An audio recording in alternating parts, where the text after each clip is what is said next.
Welcome to the Beauty Way podcast. And we have the gorgeous Kerri Chinner back with us for the second season. For those who have listened to the first season, you may remember Kerri and the beautiful wisdom, the shamanic wisdom that she shared with us in that. And I was just sharing with Kerri before this that I've had quite a bit of feedback about the conversation that we had around the 4 shamanic archetypes and how the way that Kerri described it has dropped in. People have given me feedback that it's really dropped in for them, and there's a piece that they've taken away that has helped them understand it even better. So we love Kerri, and we wanted to invite her back today just to have a beautiful conversation about creation and creativity.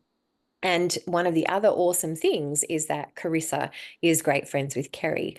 So before I introduce Kerri even more today, I would love to hand to Carissa for you to share a little intro about beautiful Kerri Chinner as well. Yeah, awesome. Thanks, Kirsty. So Kerri and I met in 2019. We did an online course together, and we did some practice sessions together. And I remember from the first moment that we did a practice session together, I was completely and totally blown away. She opened up sacred space before we even went into the session, and the intensity that I was feeling in my body in response to what I was receiving from her was just really epic. And so ever since then, we had a really beautiful soul sister connection. And we actually, at the end of that course, got to meet up in Bali in person for the 3 or 4 day event that was part of that. And ever since then, whilst we live in different countries, we do keep up in Zoom chats and what have you. And also I've been over to Thailand to visit and connect with her multiple times since, which has been super, super fun. And so Kerri is a really, really dear soul sister of mine. And I feel really privileged to be in her sphere and to be like one of her close friends, because what I receive from this amazing, incredible soul is what takes me so far beyond my own perceived limitations. Anytime we connect, anytime we have a conversation, anytime I have something that's going on, the words that she shares in reflection to me always offer me a higher platform to witness my experience and my life from. And that makes a really big impact in my life. And I feel really deeply grateful for her in my life, and also that she's come to visit us again on the podcast. Yay.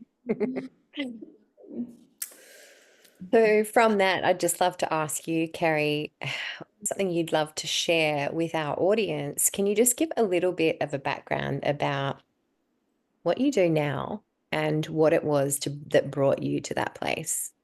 Great, thank you so much. Oh my goodness, thank you firstly for that beautiful introduction. What a gift to be here with my 2 very beautiful women friends who are my soul sisters, who we walk this journey together with, and it's such a privilege. So what I do, I've been in my own business, running my own business for about 27 years now. I started through the very traditional mainstream of social work and therapeutic intervention through that school of thought. I started my own business as a somatic body worker, so went very much in the traditional somatic body work path through massage, breath work, and healing modalities in that form. And it wasn't until about 2009 I felt a really strong calling to study with Alberto Villoldo and the Light Body School with the shamanic training. And, or maybe it was about 2007, somewhere around there. And as part of that training, I went to Peru and studied with the Amazon and Andean shamans. And it was the Andean shamans that I had the most potent and powerful transformational experience with, that I felt like I had come home. I felt like I had finally received the missing piece that was in so alignment with how I work, how I think, how I feel, my unspoken understanding of existence. It all just went, oh my God, this is it. And it was really interesting because that whole experience there was without words. It wasn't through learning a modality or learning any system. It was in the energetic presence of what I said at the time. It felt like I was in the presence of the closest thing to Christ consciousness embodied in human form. And as a result, just massive things happened. And so that then set me on a path of really inquiring, or not so much inquiring, but deepening my inquiry into quantum understanding and the quantum mechanics. Because back in 1995, I did a 1-year training in quantum mechanics, and that was mind-blowing for me. And so also part of around 1995, I did a process called the Hoffman process. And that was also life-changing for me. And it was at that process, I had a visceral experience of myself other than my emotions and my mind and my stories. I had a visceral experience of what I call my God self, my spiritual self, my essence. And so these pieces all kind of dovetailed to around 2015, when my dad got really sick. I started to explore quantum frequency technology. And so this is what I am deeply embedded in now. I work with the quantum shamanic energetic elements, also with quantum frequency Tesla technology, to really refine the energetics of the dis-ease state in our bodies and link that to the diseased state in our emotions or our thoughts that are blocking the embodiment of our God self. And so it's all these pieces for all these years have all just come together, as I know you all experience yourselves as well. So I feel like I'm living all the things that just light me up and that I feel deeply excited by, without ever knowing that this is where it was going to end up. Amazing. So what I just took away from that was this beautiful melding of the ancient technologies of the Andean shamans and this futuristic Tesla tech that we're getting more and more knowledge of all the time.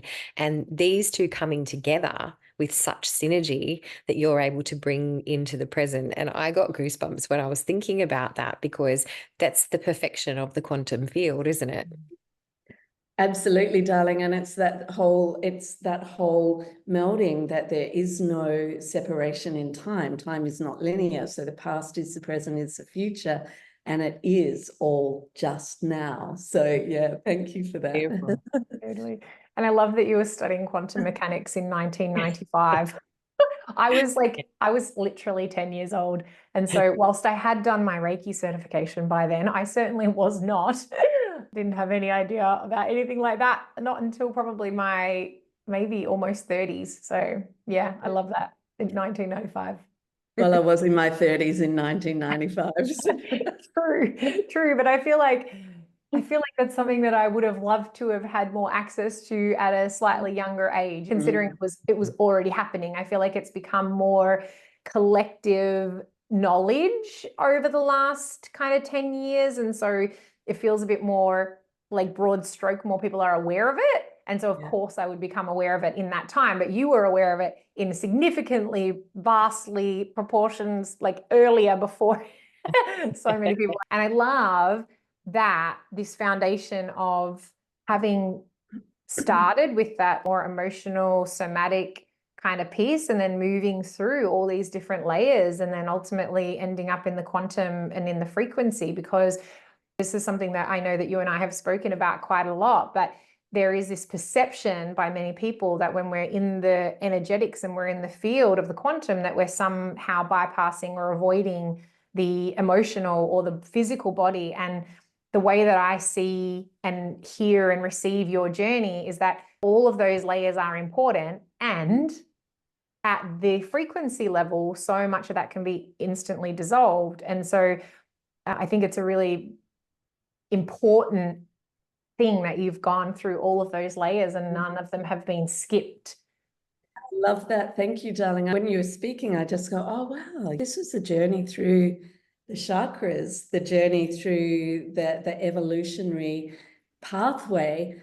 And we'll probably talk about this, but it's also the journey through those shamanic archetypes. It's not like reaching for one above. It was literally doing the serpent work, the shedding of the skins, all of that. So thank you. That's a beautiful reflection.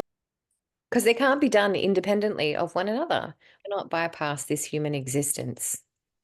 No, and that's the important thing, that as we gain mastery in those more denser realms of our emotions and our physicality and the mind, or in the shamanic terms, the serpent and the jaguar realms, we actually can feel in our body when we are being called to access something beyond that, versus, oh, I'm just going to mentally reach for something, versus, oh no, I actually have access to something more refined because I have transmuted those denser frequencies. And I think one of the things that tends to happen is, if we aren't given that real experience of knowing that we are our God self, it becomes very easy to get seduced and caught in the realm of the healing journey, the story,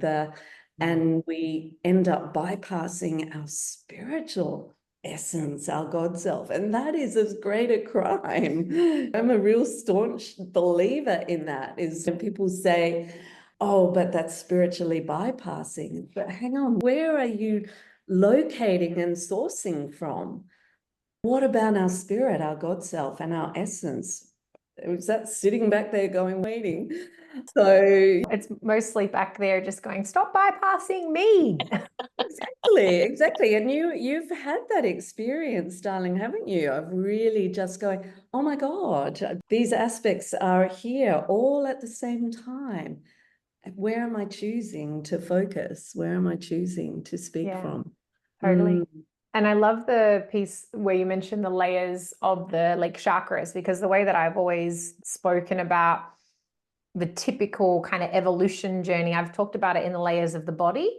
So I've always said that most people start with a physical layer. They always start with health and water and food and organics and those types of things. And then they move into the emotional, and then they move into the energetic and so on and so forth.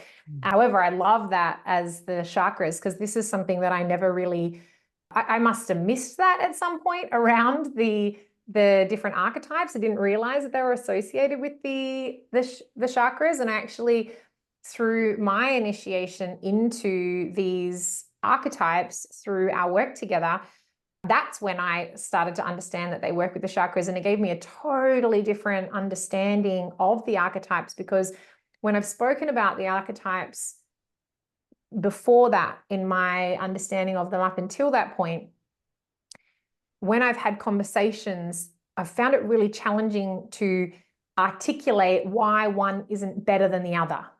And I have received reflections back from other people that have suggested that it's best to be in hummingbird or in the eagle. And I'm like, I don't know how to articulate why the serpent and the jaguar are so important, because without that chakra piece, there was one on top of the other.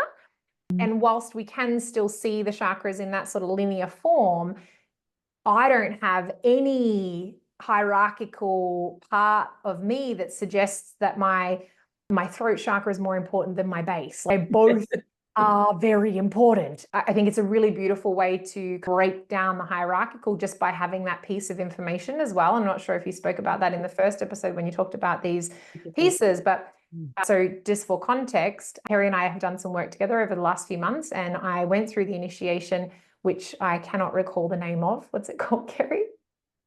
The Harmony Rites, which is basically the seeding of these archetypes into my chakra system. And in that process, each of these archetypes were planted, I guess is the best word to say, and it's an initiation process into them. And now through that, I'm getting so much more connection and data just based on what I already, I guess, have a connection with each of those chakras and what they do and what they represent and what they sort of mean.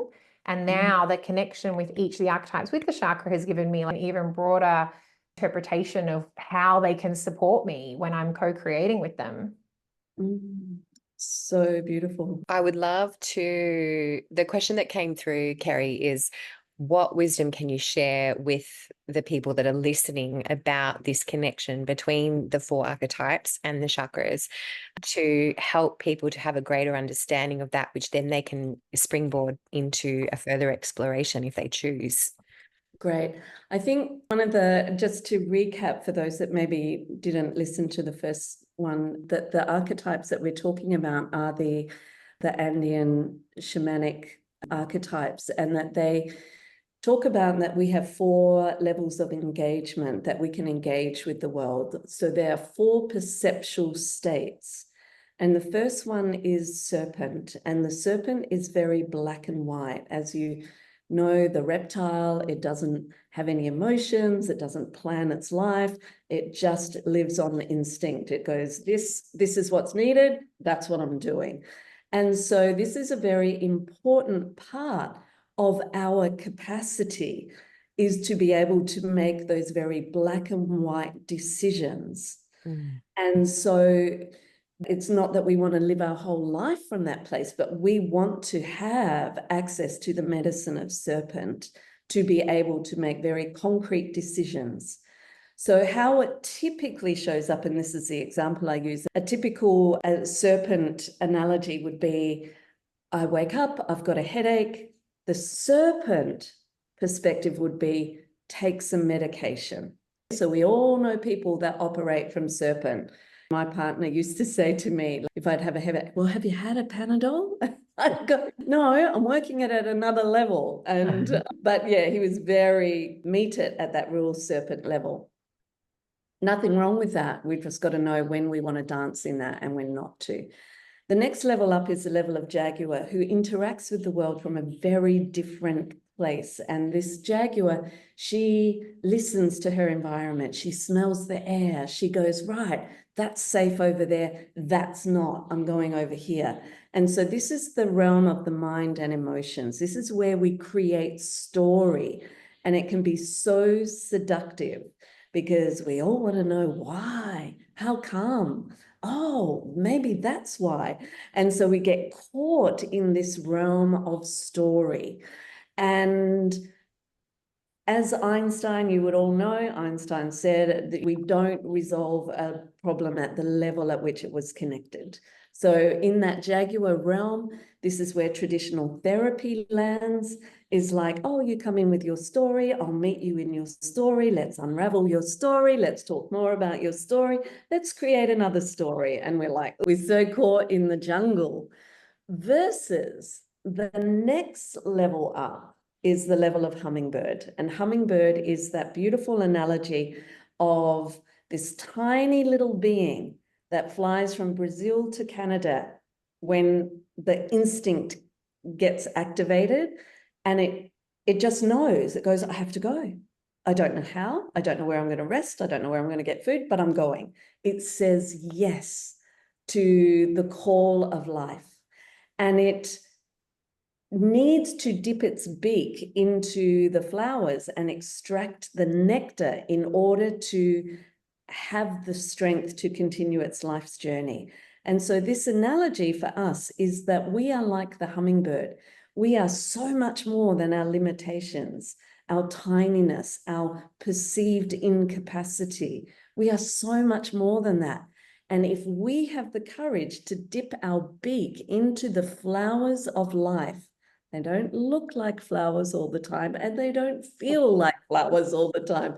But trust me, there's nectar in there for our soul. And if we have the courage to drink deeply and extract the nectar, then we gain even more capacity to continue on our life's journey. And so that's the beauty that hummingbird offers us. And then, of course, the last one is eagle. And eagle is the one who soars with great spirit, who has never lost connection with God, who is in that unity consciousness, can see what happened before and can see what is happening in the future. And it knows that this is but a moment in time. So it doesn't get caught in, oh my God, this is happening, because it can see where we are already free of that. And so eagle is the one that calls us to empty out our bones, to have hollow bones so that we can fly in our own updrafts. We can fly in our own thermals and source from the place of I am. I am God. From that place of I am the spark of God. I am not God, the existence, but I am a fragment of God. I am not my trauma. I am not my past. I am not the wounds that my parents passed on to me unconsciously. And so when we source from that place, our whole interaction with the world is from a much more graceful, unified, deeply aligned and connected place with the magic of existence.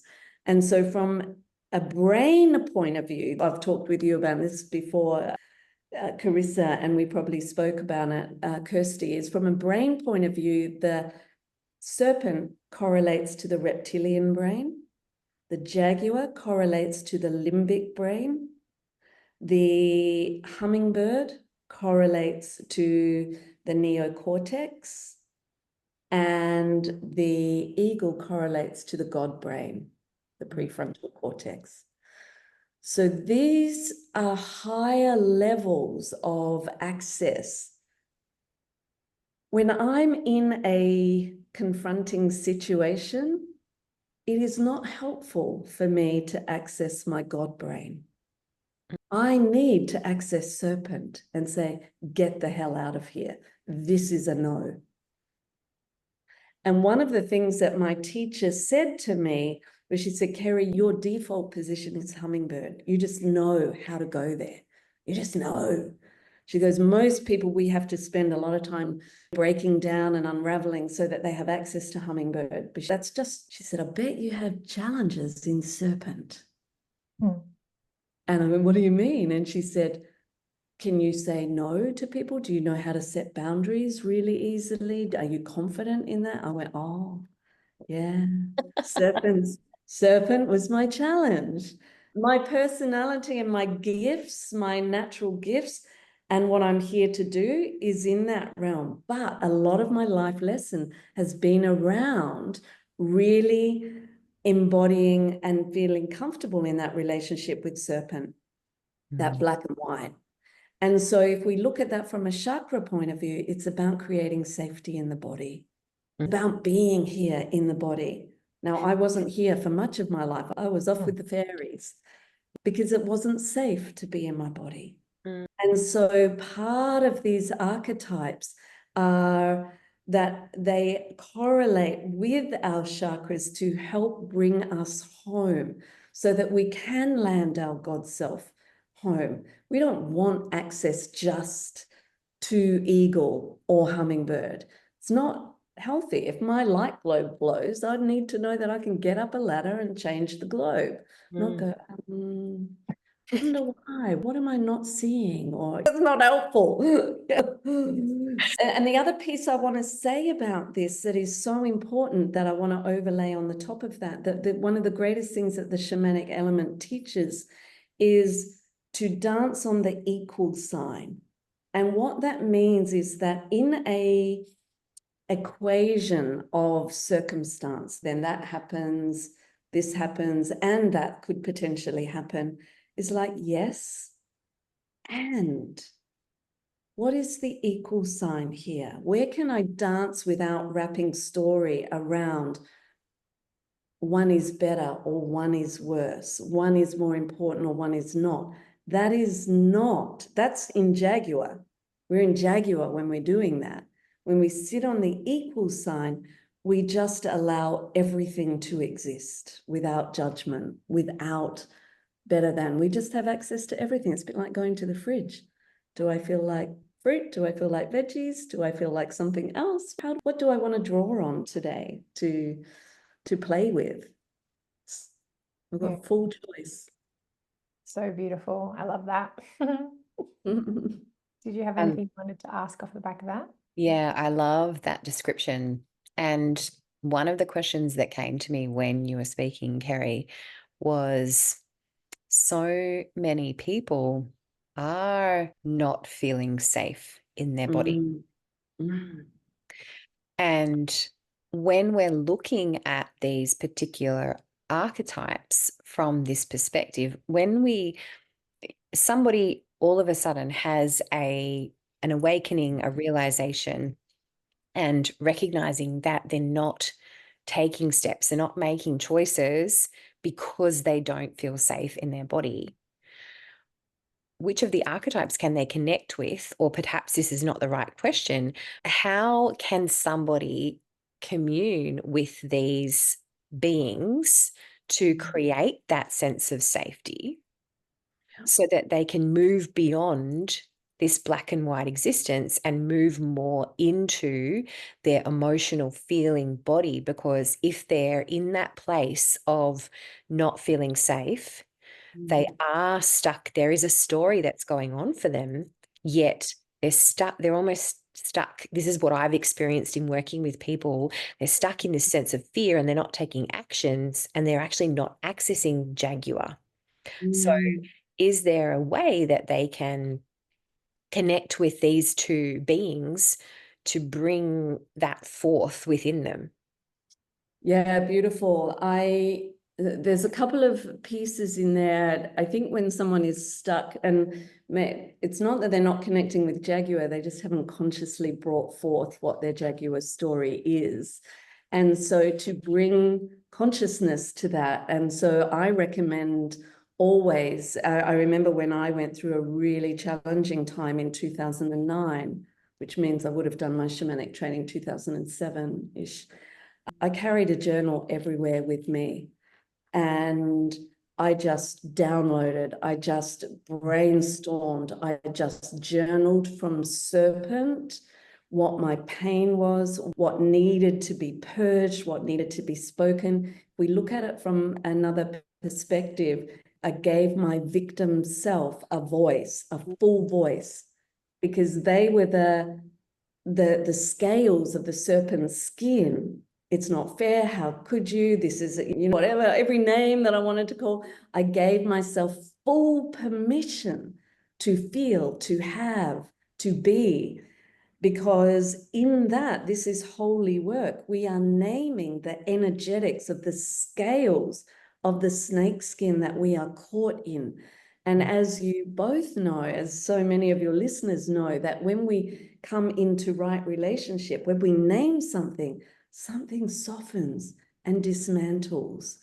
And so in the giving full permission to go into your victim, to name the scales of the serpent's skin and take full ownership for it, contained, not at someone else, but contained. No, Eddie. Oh, sorry, that's my cat who wants to make a visit. No, darling. And so that's a really great place to start. So often with clients, what I will do is I'll get them to draw out a snake skin, like a really big snake, and then section it and write down what are all your fears or your doubts or your beliefs or your feelings or your emotions, and put them in there, and then take them to the fire. So this is where there needs to be an aligned action. There needs to be something that you are taking action and responsibility for. And so you really, with deep honor and gratitude, not I'm wanting to get rid of this, get lost, I'm done with you or whatever. It's with honor. Because remember, everything is energy. So as soon as we're in a frequency of get lost, I'm done with you, I'm sick and tired of you, we are in a frequency where the echo wave back is going to be more of that energy. We want to always be in deep gratitude. This is our nectar. Those painful places are our nectar, that if we drink of them and say, thank you for showing me where I can't hold the light of God, where I'm so contracted in my conditioning and my human snake, the skin that contains me. When I shift this, I have access to more of me. And so then that's when we can go into Jaguar and really give full voice. Probably it's best to go Serpent, Jaguar, and then take it to the fire, because it will all be part of the snake skin. And you just give yourself full permission to really have what is there. So often we want to divert from that or go spiritually bypass, go to the higher place. No, the higher place, like the serpent, once we shed the skin, everything is already there. There's nothing we need to go to or get to. It just is. And so my recommendation, or that my invitation with a client who is stuck, is give them full permission to be in the embodiment of the serpent and jaguar energetics, and then take that to ceremony. What ceremony does is it soothes the limbic brain, it soothes the jaguar. And out of that, in the writing, you start to give voice to the hummingbird piece. It just comes out. And then you keep writing from that. And then you get to eagle naturally. So that's and I'm wondering, Carissa, we've done some of this work together, and I'm wondering, have you found, or how have you found that to show up when there's been stuckness or Thank you. resistance? So the one thing I wanted to reflect just back off what you were saying was, I feel like this is a very typical, huge misconception that people have around manifestation. They have this idea that if they are to go into and give voice to the story or to the victim, that they are then going to create more of that. And I feel like this piece that you shared around the action and the gratitude and the way that we relate with those feelings and emotions and story and what have you is the missing piece that people have. And the amount of times that I've worked with individuals and I've given their victim a voice, or in our co-creation, and they're like, oh no, I don't want to speak to that because then da da da da da. And I love this piece because I feel like it's the missing key for so many people of their understanding. And for me, I feel like there's been quite a journey with this. And I feel like for starters, I was sort of always had a little bit of messaging that it was okay to have those feelings. And so I didn't really have that sort of major resistant experience to those feelings. And yet I'll never forget, this was many, many years ago before we worked together, but just as a friend, you suggested that in the particular unraveling of a piece was to go and write as the victim. And I took myself through a process, and the child within me wrote a long and very, very vocal victim letter about my experience. And having given that part of me a voice in that experience dissolved a lot of the resistance to having the victim part of me even be present in any circumstance. So instead of resisting her and being like, no, I'm not a victim, I got to actually be like, great, there's a part of me that just wants to fucking have a whinge about this, and that's okay. And so in that experience, that was one of the biggest and deepest unravelings that I've had ever. And this is actually something that I wanted to reflect from one of our previous episodes, which might have been our first one, where we talked about how so often that we're seeking externally to have healing and receive these things from other people. And yet this particular process that I did, whilst you offered me some pieces to, hey, look at these pieces, I took myself through this process all on my own. And it was this incredibly powerful process. And I really believe that we dance with having support and guidance and what have you. And when we can go into those places on our own, the capacity for shifting into other aspects and versions and healing that happens in that is just so freaking powerful. And so in answer to your question, connecting with those pieces, those parts has been really, really powerful. And more recently, dancing between even just recognizing more of the micro parts. So I feel like most people are pretty across the board with the main sort of archetypes, the rescuer, the victim, the perpetrator, all of the different sort of parts of us that show up in different ways. However, what we did together gave me access to more micro versions. So the part of me that is doubtful, or the version of me, the aspect of me that is in doubt, and that micro little version of me being just one little part and being able to associate with these different aspects as that, rather than you said that is me. I am unsure. I don't know. And so the part of me that's feeling doubt and being, and this is the question that I wanted to go into next, was having a connection, even having an awareness that there is an aspect of me that already knows, that there's an aspect of me that feels sure or feels certain. In the context that I'm sharing is more related to me, but I feel like it comes across the board depending on what your own personal thing is. And I'm talking about knowing or not knowing, because the piece that I was working on was around my doubt in particular different creations, and then coming into the part of me that knows and is clear. And I feel like this is the key starting part to even just mentally understanding that there is a part of you that already knows, that is the God self, that is already kind of in that place. And I think a lot of people relate to that as the higher self or as their soul, and maybe they're receiving connections in that way.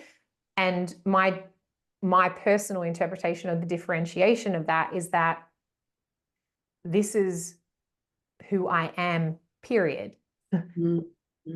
It's not this outside of me, in the future version of me, or outside of me, like soul. I feel like there's a relationship with the higher self. It's this unattainable part of me, and there's always going to be a higher self. And I might say that I'm embodying my higher self, but then there's still another higher self that isn't really who I am right now. And there's a constant chasing of who that is. And then the soul, people are like, oh, I'm following my soul. And it's like, well, who the fuck are you then? It doesn't, yes, and who's here? If you're following something that you're referring to as not you, then who are you? And so for me, the differentiation, the part that really landed for me was that I am that. I am that God spark. And any aspect of me that is telling a story or being in any kind of thing other than that place of fully grounded, anchored knowing of that God spark is not that. And go, Kirsty. No, you go, finish. And any time that one of those little aspects of me is coming forward, if I, at the very minimum, have the awareness that those different parts are playing out all the time, then I can practice bringing forward that God spark part of me. And so the visceral experience that I had, and this is something that I literally just suggested to one of my clients this morning, was when we did the practice where it was very, very simple, and anyone at home can totally do this. And maybe you can add some pieces beyond what I'm going to share right now, Kerri, but it was basically draw a circle on, well, we did it as a line. There was a line on the ground, and one side that I'm standing in, I'm in the story, the doubt, the question mark, the unsure, the whatever. And then the line, and then on the other side of the line was the God spark, the God self energy. And all that we simply did was, here's what I'm feeling, thinking, saying on this side. Now step onto the other side, and then ultimately what's there. Now, the way that I explained this to my client this morning was draw a circle in the ground as who you, like around you, who you are now, draw a circle in front of you and step into that other version and see how you're relating and co-creating with this different version. And my understanding of what I was doing in that moment was setting an intention of what energetic aspect of me I'm co-creating with on either side of that line or in either of those circles. And when I was on the very human story side, it was very, this is what's happening and da, da, da, da, da. And if we're going to talk about it in the archetypes, it was very much the jaguar. And then when I stepped on the other side of the line and I really stopped and breathed into that God spark, that God self energy, all of a sudden, all of the story dissolved. And I was like, holy crap, I can see everything clearly now. And that was a really simple, visceral experience that I had. And I don't know if there was anything else that you did, Kerri, through that process. I can't remember, that gave me that really visceral experience, but maybe you can add some things. I love this. This is what I would talk to my clients and call the tile dance, because I would say, right, I've got tiles on my floor. Have you got tiles? And they'd say yes. And I would do that. We're a human and a being. We both. So one side is the human realm. The other is the realm of the being. And that being, the human side correlates to the serpent and the jaguar, and the being correlates to the hummingbird and the eagle. So those different parts of the brain. So we're working through the archetypes and through, this is very hummingbird work. And it's shamanic in that I love that you get them to move, because that's the important piece, is that when you make that step from the human into the being, there is something energetic that you access that is truth. It is the energetic truth that is you as a being that exists in the quantum field, regardless of whatever your stories are. So when you have that intention to energetically step there and out of your story, something happens that you cannot access if it is just through words whilst you're sitting in the energetic realm of the human. And so this is where, what I love about the shamanic work, it is so graceful, because it is working with the subtleties and the minute energetics of, well, every moment got access to my human or my being, but oh, I want to process it through my human. It's so gritty sometimes and sticky. And so just by getting up and being physical and setting that intention, you can do it through a line, through a circle, however you want. But this is a big part of what we call the hummingbird, working our pieces the beauty way. So this is Kirsty and Carissa's podcast, The Beauty Way. This is the beauty way. We don't have to unravel and find ourselves through struggle and contrast. What if we were just to create a space where we step and access energetically who we are? Because we are that at any given time, regardless of if we're in the depths of this despair, in a fetal position, processing real human grief, we still are that. And I feel like what happens over time is that the two are constantly dancing together, and that you no longer have to kind of, really consciously step from one side to the other, although that is very helpful when you're really in it. They start to dance together. So then when you are in the despair, you're also aware of those pieces of the being, of the hummingbird, and you're simultaneously feeling the feelings, being in the emotions, doing what you need to do here, and then also aware that this is offering you medicine, that this is offering you some kind of magic, and that beyond that, none of it actually really matters anyway, because at that being level, it's just the what I call it, the Nintendo game at that level. And so they start to merge. But I feel like what you brought forward before, Kirsty, of when someone's feeling like they haven't got those base safety pieces met yet, or they notice that they're constantly in the story, or that the awareness that there is another part of them that exists is like step one. I feel like that having that supports. One of the things that I really take away from what you both shared is this aspect of giving permission to the victim, because when we do that, it's so important, because we're working with a natural universal law of polarity when we do that, and we're embodying the full essence of who we are, because we make the victim so wrong. Even if are a victim. We make ourselves wrong in being a victim. And so we try to get away from being a victim, but we've got that trying to get away energy, which is, you actually mentioned that before, Kerri, we've got that trying to get away energy. And so we're actually in this space of not allowing ourselves to fully embody. But when we let ourselves connect with the victim and give her a voice or him a voice, we're naturally accessing that full spectrum and really working with the law of polarity, which takes us into that realm of unity consciousness anyway, because we accept and give permission to all aspects of ourselves.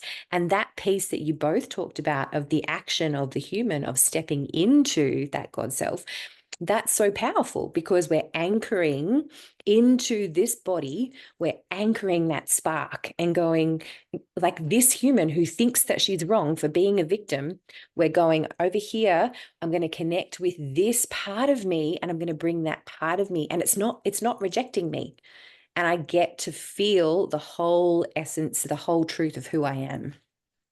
I love that, Kirsty. Thank you so much for bringing that piece in. And Carissa, what you spoke to, I just love all of this, because as you were speaking, I'm not sure if I'm going to articulate this really well, because one of the things that happens when we bump things up, we lose even the need to use words, because words themselves create division or create a polarity. And so sometimes, and Carissa, I see you nodding your head because we've had this conversation before, sometimes it's in there's a knowing, but there's no words that you can put to it, because once you put words to it, you are back on the other side, you're back in the human. And so what I want to speak to is what you spoke to, Kirsty, is when we bump it up even higher to the fifth dimension and beyond, there is no judgment. Nothing is bad, wrong, worse. There is an absence of. So everything is in existence. So what would it look like to source from that place when we are in the victim? And this is what I say, is how I access my God self is, what would God do? How would God speak to me in this moment? Or how would God speak through me about this situation in this moment? And it's definitely not from that human story of judgment. Then why am I doing it? And so by not going there, I am holding the frequency of my own God self. And so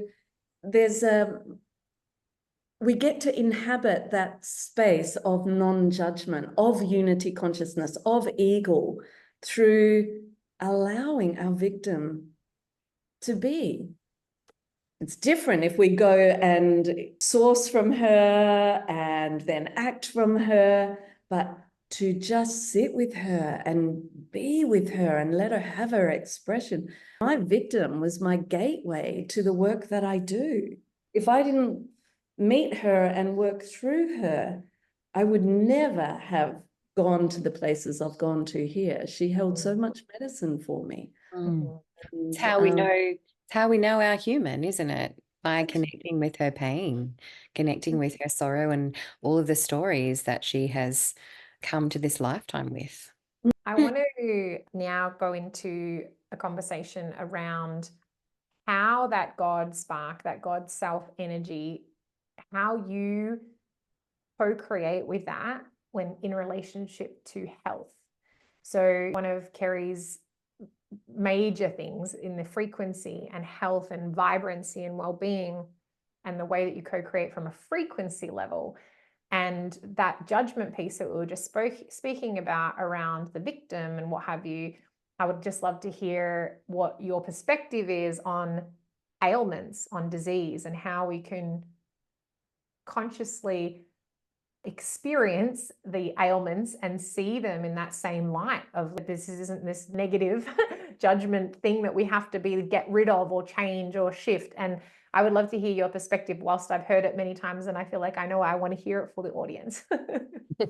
Great, thank you. It's such a big topic and a big piece. So if there's pieces that I miss, just redirect me. But one of the things that is so important is that the studies have shown that our feelings, the energy of our feelings and the energy of our thoughts influence atoms, influence the molecular structure that then manifest into matter.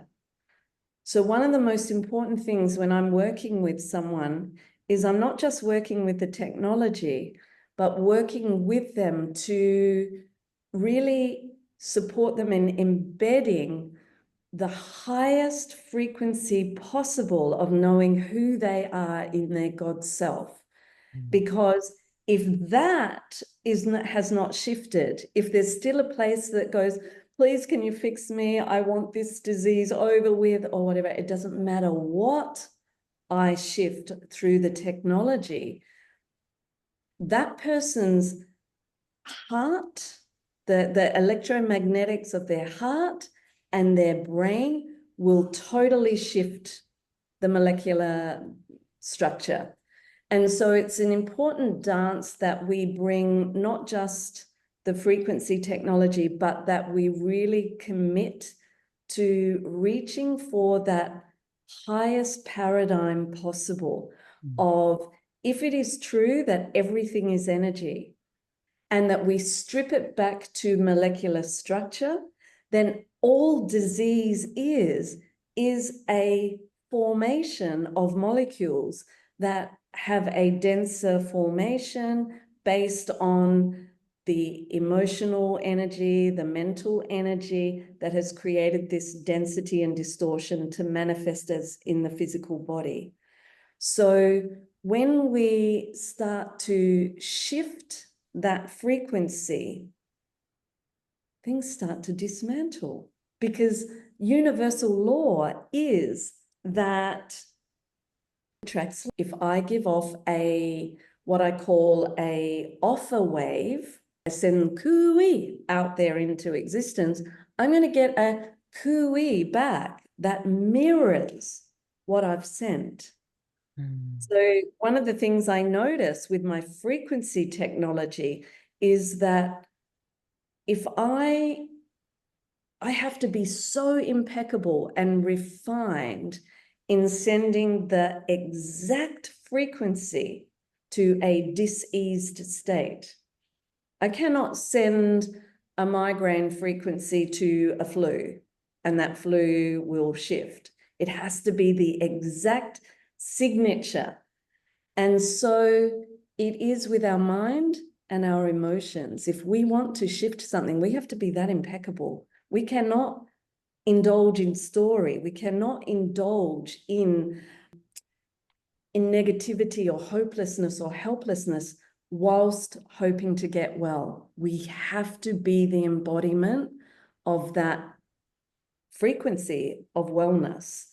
And so when I work with someone and I work with a lot of people who have very end of life prognoses that are no longer end of life because they're so fully clear in life. What I do is I send a grappling hook out into existence for their healed state. So that part of them, because there are infinite possibilities and realities out there.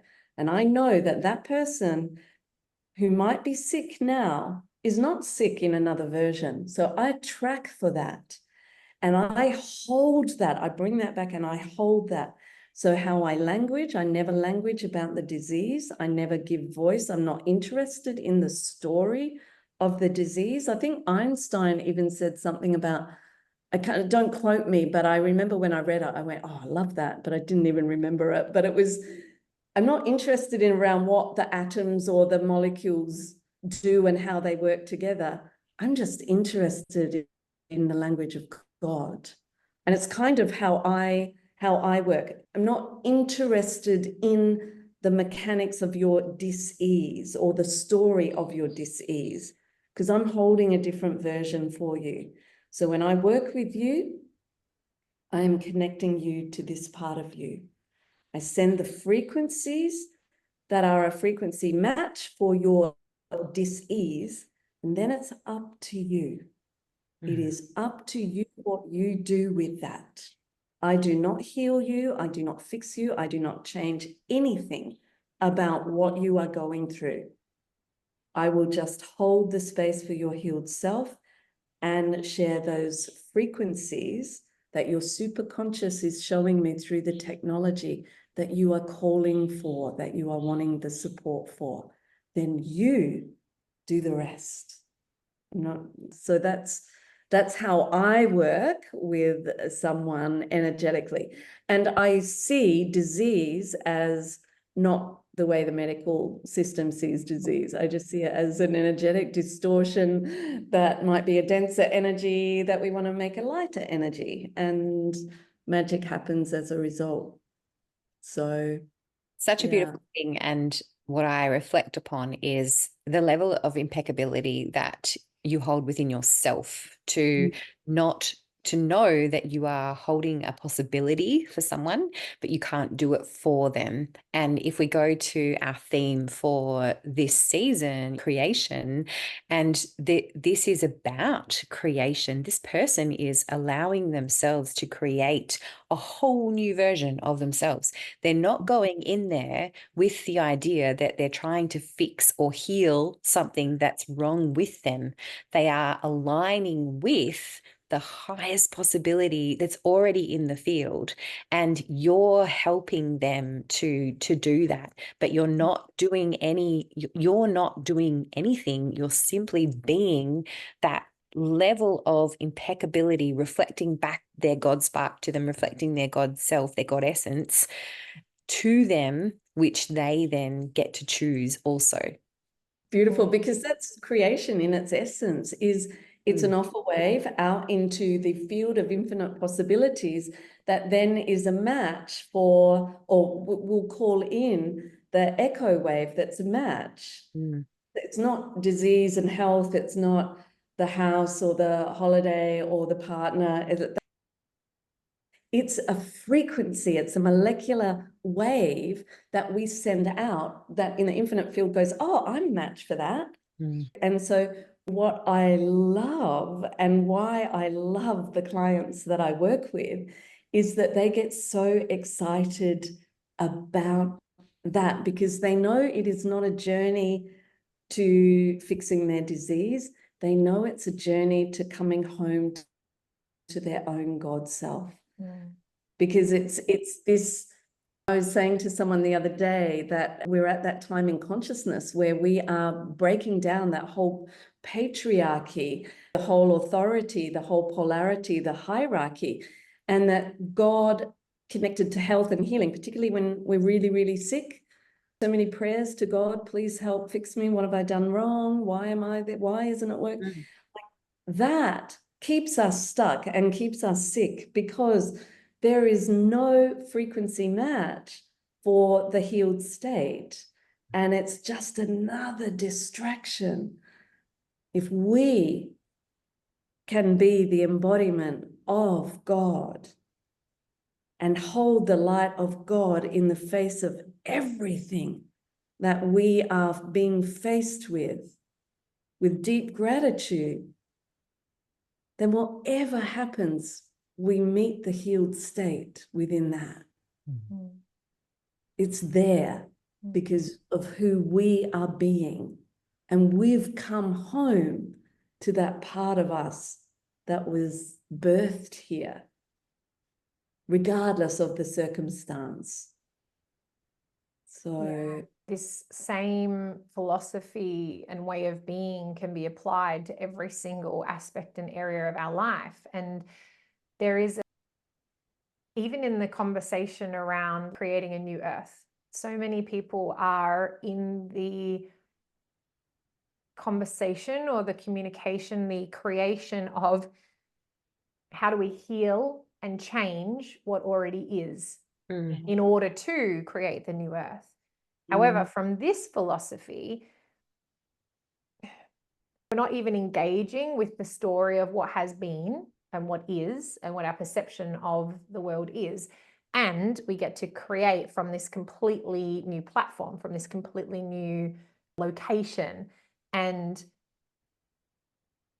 this can apply to when we're creating anything, whether it be a state of wellness, whether it be success in our creations, whether it be bringing our dreams to fruition, whether it be in relationships. All of these different locations and places can be created from that same place. And I feel like this is that sort of misconception piece that people kind of get when it comes to manifestation, that the frequency that we are is what is creating. And the missing piece is this. It's this, how to be that frequency while simultaneously not being in judgment of the other, and not needing to change or fix or be in any story that if I'm not creating what I want, then there's something wrong with me, or that I don't get it, or da da da da da da. And as soon as we entertain that, we're back in that paradigm. We're back in that embodiment of the limitation of the story, of the narrative, etc. And when we can again just come into the awareness and drop into that physical sensation of that God self, that spark, then that's where we want to be in the creation of the new earth, of our health, of our success in the creations that we're putting into the world, of the dreams, of the relationship in every category of life. Something you just said was that aspect of the witnessing of the denser frequency and not making it wrong.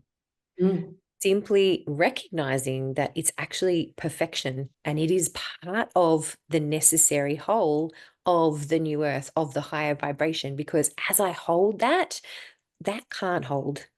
And I get to embody all of it by witnessing this and allowing it to naturally dissolve without making it wrong.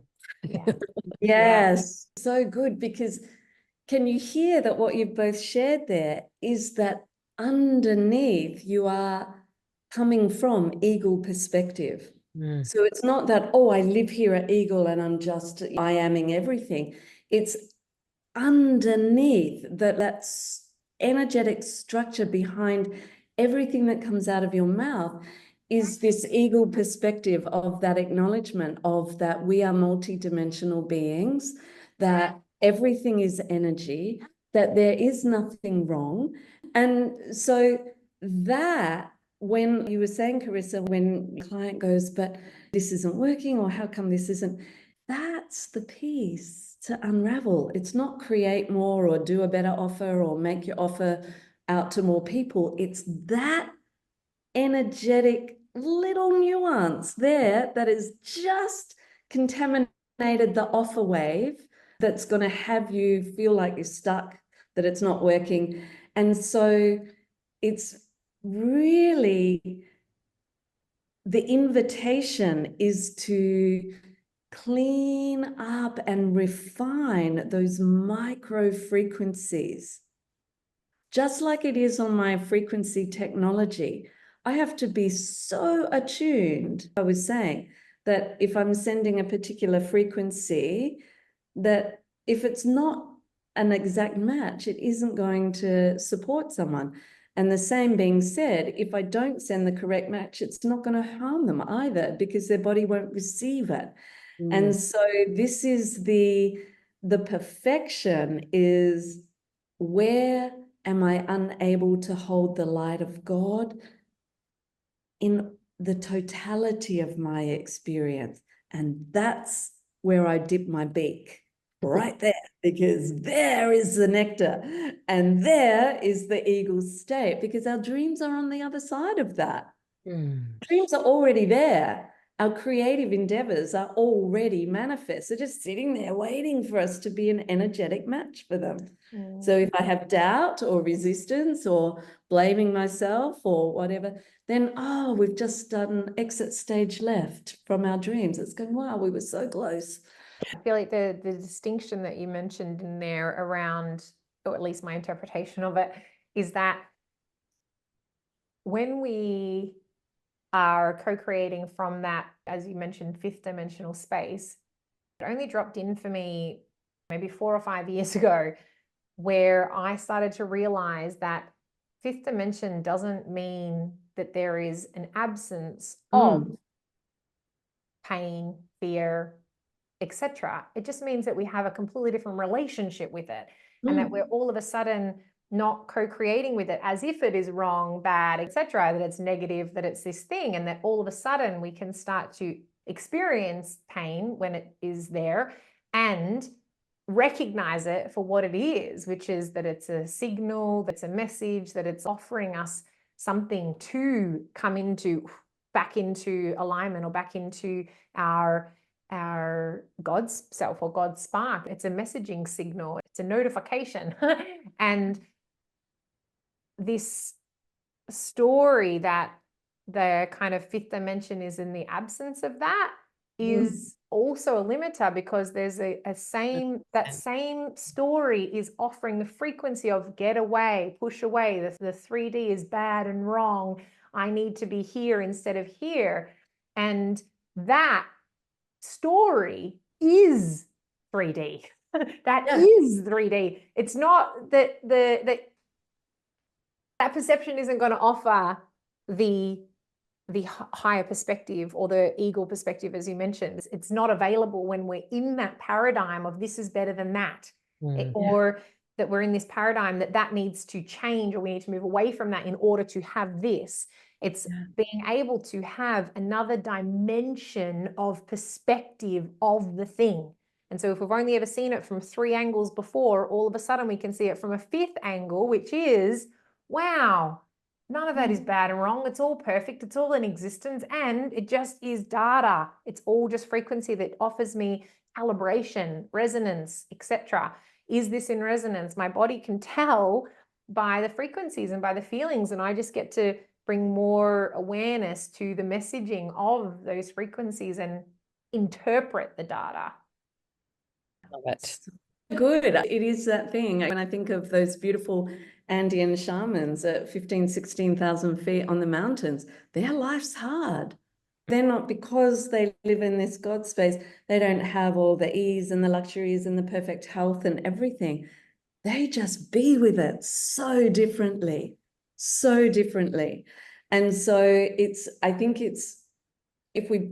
one of the things I notice that if we keep bumping things up, I keep hitting that space of where we hit our limitations of right or wrong, or that, I guess it's easier for me to say that we are continually being invited to look at where our limits are around our multidimensionality and our eternal nature. Because by the fact that we live on this planet, that everything has an ending and we have our stories around that, my sense is that we are always being invited to confront our death piece, and everything around grasping and needing to create and to have is as a way to avoid feeling that everything's going to end at some point. And the truth is, and nothing ends. And that's the bit that we don't get. And that's the bit that we're so afraid to go to that edge. And that's the bit that if we can go to that edge, then everything softens and life just becomes an adventure. And so it feels like we're being invited to understand the enormity of who we are, whilst we only have 8% access to the truth of what we know. And I'm conscious of time, because I could totally open up a whole other conversation off the back of that. So maybe it's a conversation for another episode, because I would love to go to more places and Me too. yeah. No, I feel as though it's the perfect place for us to be complete today, and perhaps we will open up another conversation if Kerri is open to it as well. I love chatting with you guys. So fun. So great. It's been awesome to have you here, babe. Thank So you. much for having me. Oh, goodness, we could do this for hours, couldn't we? Blessing that we all get to have these conversations. So thanks for joining us today, Kerri. We'll see you soon. Thank you so much. Lovely. Yeah, see you real soon. Love you both so much. Love. Mwah. You too. Bye. Thank you.